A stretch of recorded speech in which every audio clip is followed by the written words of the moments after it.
روز 28 اپریل مرد به خاطر رقصش با ماری کبرای زنده در مراسم توی عروسی در ناحیه شرقی مایور بهنجی هندوستان حبس شد. جنگل های این ناحیه ولایت ادیشا مکان زیست یک عده حیوانات وحشی نادر است. در توی عروسی شهرک کرانیجا افسونگر ماران دعوت شده بود.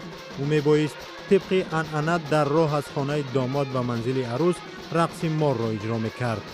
مهمانان وحشت زده به مقامات خبر دادند که افسونگر با ماری زنده رقص دارد.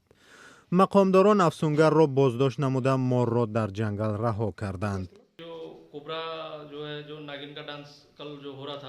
در رقص مار این توی ماری کبرای زنده را استفاده بردند.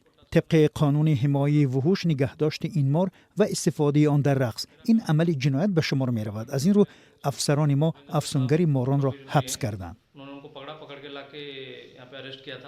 ماری کبرای هندی و یا ماری عینکدار در هندوستان، شریلانکا، بوتان، بنگلادش، پاکستان و هندوستان به سر برده سر از سال 2017 در رویخط حیوانات نادر هندوستان قرار گرفته است.